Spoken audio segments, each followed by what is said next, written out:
দেখতেই পাচ্ছ আমি জাস্ট ঘুম থেকে উঠলাম, আর ঘুম থেকে উঠতে না উঠতেই আমি দেখি যে আমার পিরিয়ডস হয়ে গেছে। ও তাই? এটা না বললে তো অডিয়েন্স হুক হবে না, তাই না? তারপরে আমি ফ্রেশ হয়ে চলে গেছিলাম জিমে। সবই তো বুঝলাম, কিন্তু গেলি কেন? কারণ সকাল সকাল উঠে আমি প্রত্যেক দিনই কিন্তু ব্যায়াম করি নিজেকে ফিট রাখার জন্য। বাহ, এটা তো খুব ভালো কথা। আর তোমার ফিগারটা দেখেও মনে হয়। বাট জানো তো এই পিরিয়ডস এর টাইমে না আমার ব্যায়াম করতে কিন্তু প্রচুর প্রবলেম হচ্ছিল। তাহলে গেছো কেন? বাড়ি চলে এসো, বাড়িতে ফিরে এসে বয়ফ্রেন্ডের মুখে প্যাটটা ছুঁড়ে মারো। তুই দেখ মেরে তো এল লাগ গয়ে। নোংরা প্যাডটা আমার মুখে ছুঁড়ে মারছিস? দাদা তুমি তো সুমিদের বাড়িতে এসছো, কি গিফট দিলে? कुछ भी नहीं है आगे तुम्हारे।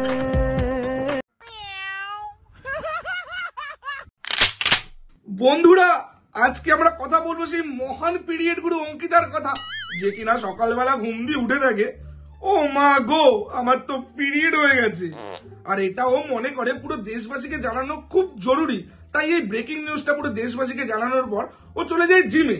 আর জিমে গিয়ে পেট খুলে যাওয়ার বাহানা দিয়ে জিম করে না, কিন্তু পেট খুলে যাওয়ার ভিডিও বানিয়ে নিয়ে বাড়ি ফিরে আসে।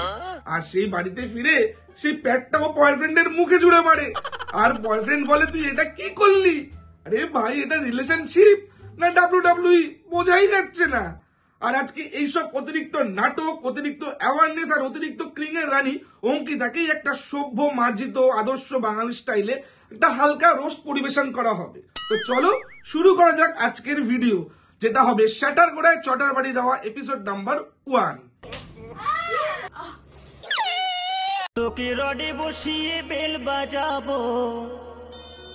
ব্যায়াম করা সম্ভবও না, তাই আমি চলে গেছিলাম আমার বন্ধুদের সাথে সুইমিং পুলে। ওরা সকলে চান করছিল সুইমিং পুলে, যেমনটা তোমরা দেখতেই পাচ্ছ, বাট আমি নামতে পারছিলাম না। আমি এই জায়গায় বসে ওদেরকে এনজয় করতে দেখছিলাম, কারণ পিরিয়ডস এর টাইমে আমি সুইমিং একদমই করতে পারবো না। আর জিমে গেলি, জিম করতে পারলি না, সুইমিং করতে আসলি, সাঁতার কাটতে পারলি না, এরপর বলবি শুতে গেছিস। কিন্তু এনিওয়ে ছাড়ো, মানে ভাই তুই সব করতে পারছিস কিন্তু রেস্ট নিতে পারছিস না, ভিডিও করতে পারছিস, বকবক করতে পারছিস কিন্তু রেস্ট নিতে পারছিস না।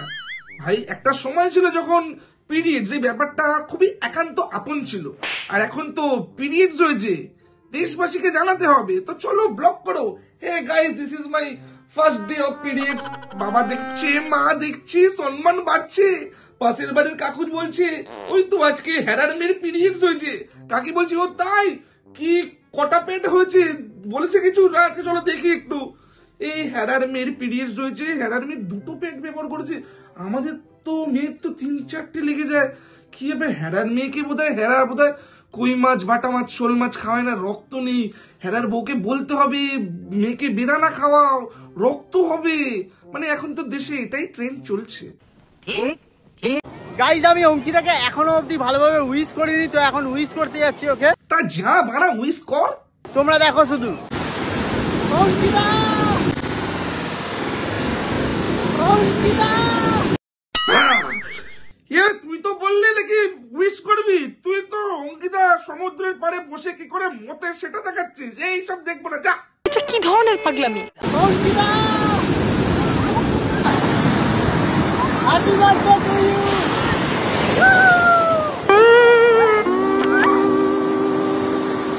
যাক ফাইনালি উইশ করলি, কিন্তু ওরে গান্ডু এরকম ভাবে উইশ কেটা করে গার্লফ্রেন্ডকে? সারা সমুদ্রে নিয়ে গেছো, যাও আর একটু ডিপে যাও, সমুদ্রের পানে দাঁড়িয়ে হ্যাপি বার্থডে অঙ্কিতা বলে ফেলাই দিছে। মাথায় কোনো বুদ্ধি নাই। আমি তো জানতাম ভাই তোর বুদ্ধি অ্যাটলিস্ট বান্টুতে আছে, তাই সমুদ্রে গেছিস গার্লফ্রেন্ডকে নিয়ে। কিন্তু ভাই তোর বুদ্ধি তো মনে হচ্ছে হাঁটুর উপরে ওঠে নাই। এর জন্য বলি লাল জল ইন্ডিয়ান জল খাস না, একটু শুকনো খা, মাথায় বুদ্ধি হবে। আর বুদ্ধি অ্যাটলিস্ট হাঁটুর উপরে বান্টুতে চলে আসবে। তবে অ্যাটলিস্ট আজকে ভালো করে হ্যাপি বার্থডে উইশটা করতে পারতিস সমুদ্রে, বুঝলি? কথা কি ক্লিয়ার না ভেজাল আছে? ক্লিয়ার। টাকার গাছটা তো আনতে পারতে, একটা বীজ অন্তত আনতে পারতে। আরে একটা বীজ অন্তত আমাদের দিতে পারতে। আমরা মুখ বলছে বীজের কথা আর হাত বলছে বান্টুর কথা, তাই না?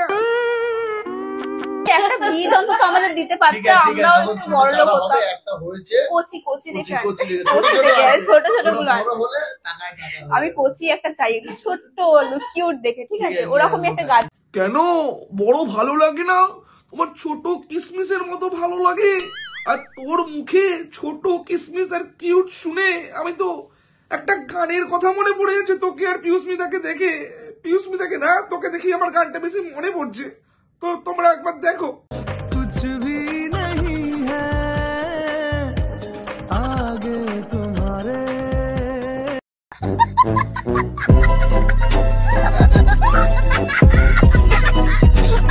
ওরকমই একটা গাছে বানাবো। একটা ছাড়া বানিয়েছিল, একজন নিয়ে নিয়েছে।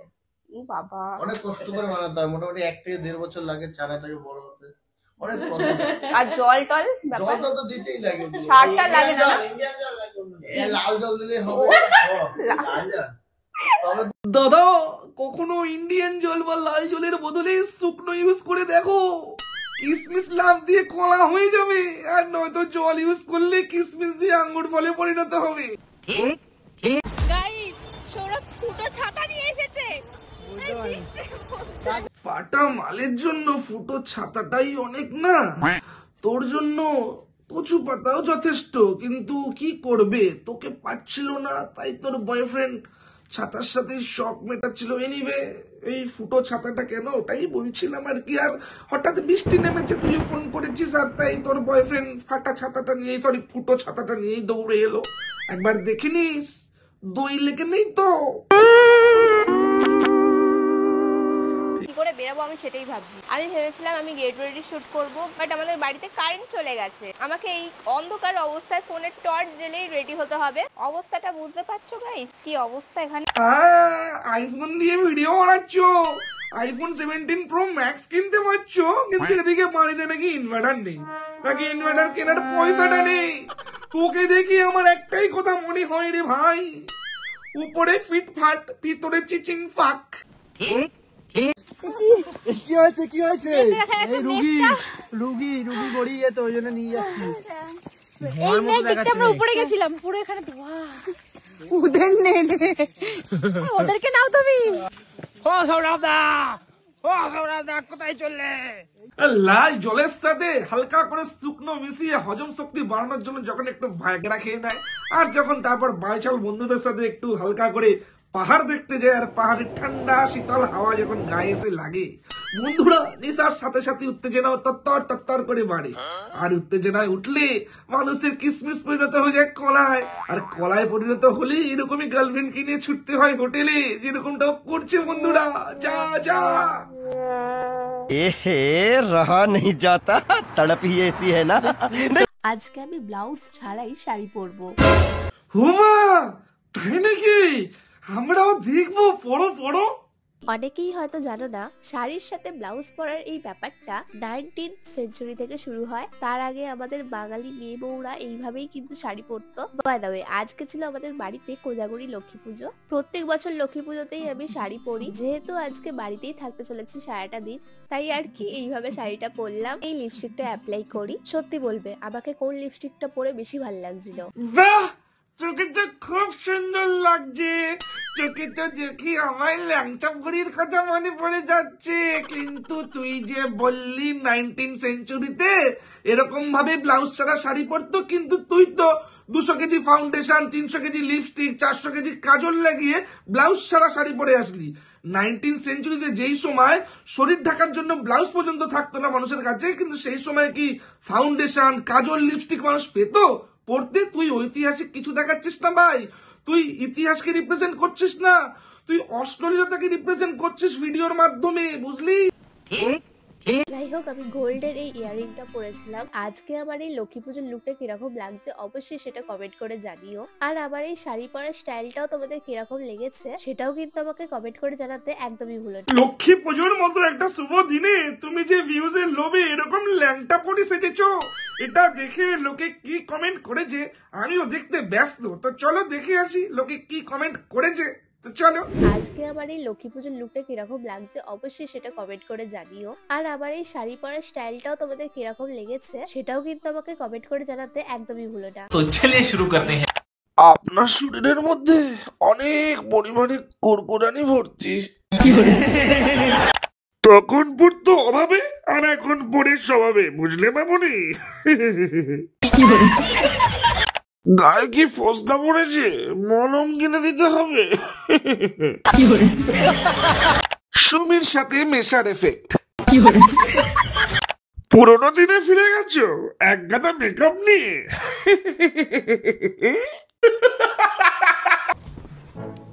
কি হচ্ছে? বেকার বেকার এলি কেন? হ্যাঁ কেন? পেটে ব্যথা নিয়ে। মানেটা কি? মানেটা কি? মানে দেখতে ইচ্ছা করছিল। মানেটা কি তুমি বুঝতে পারছো না দিদি? বিয়ে না করে তো 3-4 বার হানিমুনে চলে যাচ্ছ, আর তুমি এখনো বুঝতে পারছো না মানেটা কি? তুমি পেটে ব্যথা নিয়ে পিরিয়ডস অবস্থায় আমার বাড়িতে এসছো কেন?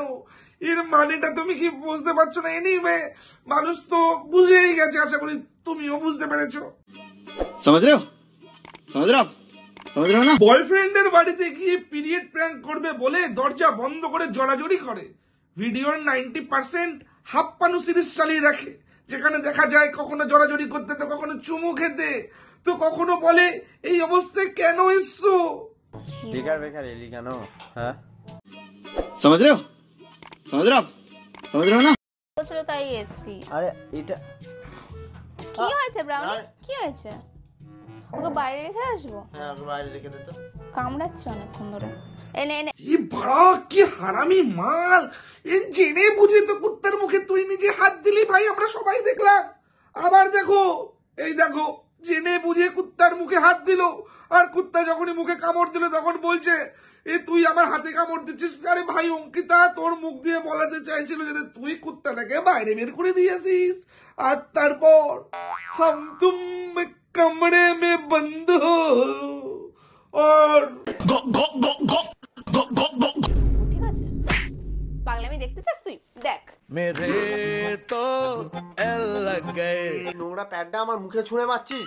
শুয়োরের শুক্রাণু দিয়ে সৃষ্টি হওয়া ক্ষুধার্ত অবৈধ অনাথ কুকুরছানারা যখন নিজের কুকুরটাকে বাইরে রেখে আসলো অঙ্কিতা, আর তারপর যখন অঙ্কিতা ভিতরে ঢুকলো, ও তো ভেবেছিল ভাই আজকে তো দিল মাঙ্গে মোর, ভিডিওর 90% তোমরা জড়াজড়ি করেই কাটিয়ে দিয়ে, হাফ পানু করে কাটিয়ে দিয়ে, এবার বোধহয় কিছু একটা হবে। বাট হঠাৎ করে অঙ্কিতা ওর মুখে প্যাড ছুড়ে মারে, আর সেই প্যাডে লাগা ছিল কিষান সস। ভাই তুই ওটা পরে কি শুকেছিলিস না চেটেছিলিস একটু কমেন্ট বক্সে জানাস তো। যদি তুই ভিডিওটা দেখে থাকিস তাহলে কিন্তু অবশ্যই কমেন্ট বক্সে জানাস। আর গাইস, তোমরা যদি এই ভিডিওটা দেখে থাকো তাহলে তোমাদের কেমন লাগলো এই ভিডিওটা অবশ্যই কিন্তু কমেন্ট বক্সে জানিও। আর তোমরা এটাও জানিও অঙ্কিতা কি এই ভিডিওটা দেখার পর রেগে যাবে কি রাখবে না। যদি না রাখে তোমরা ওকে রাখাতে সাহায্য করার জন্য ভিডিওটা শেয়ার অবশ্যই করতে পারো, আর আমার ভিডিওটা সাবস্ক্রাইব করে রেখো কিন্তু, ঠিক আছে? তাহলে কিন্তু এরকম সুযোগ পাবে নেক্সট আবার হাসার জন্য। আর আমি খুব তাড়াতাড়ি ভিডিও ছাড়ি, এবার থেকে আরো তাড়াতাড়ি ভিডিও ছাড়ার চেষ্টা করব। বন্ধুরা, এই ছিল আজকে আমার ভিডিও। যদি আজকে আমার ভিডিও ভালো লাগে তাহলে কিন্তু অবশ্যই লাইক করবে, কমেন্ট করবে, আর হ্যাঁ শেয়ারও করবে। আর আমি কিন্তু জানি না গাইস, দেখবি এখানেই দেওয়া আছে সাবস্ক্রাইব বাটনটা, ওখানে চড় মারো, কিল মারো, ঘুষি মারো, লাথি মারো, যা ইচ্ছা হয় মারো, কিন্তু মেরে দিয়েই যেও, কারণ তোমাদের একটা সাবস্ক্রাইবে আমি কিন্তু অনেক মোটিভেট হই এরকম নেক্সট ভিডিও বানানোর জন্য। তাহলে নরেন্দ্র মোদী থেকে শুরু করে মমতা ব্যানার্জি আর আমি জিএসটি ছেলেও তোমাদের উপরে নির্ভরশীল, অর্থাৎ তোমরা পাবলিক আমাদের কাছে অনেক গুরুত্বপূর্ণ। তোমরা আমাকে ইলেকশনে তো ভোট দিতে পারবে না, কিন্তু ইউটিউবে ভোট অবশ্যই দিতে পারবে। তাই ওই সাবস্ক্রাইব বাটনে ভোটটা দিয়ে আমার পাশে থাকো, কারণ আমি সোজা ভাষায় সত্যি বলি। তাহলে দেখা হচ্ছে এরকমই কোনো গাড় ফাটানো সেটা ভাঙা নেক্সট ভিডিওতে। ততক্ষণের জন্য টাটা। চিটিংবাজি কারবারে এই দুনিয়াটা পুরো ভরে গেছে, চারিদিকে শুধু 12 ভাতারি টাইপ, ক্যারেক্টারলেস, 12টা ছেলেকে নিয়ে ঢলাঢলি করে বেড়ায়।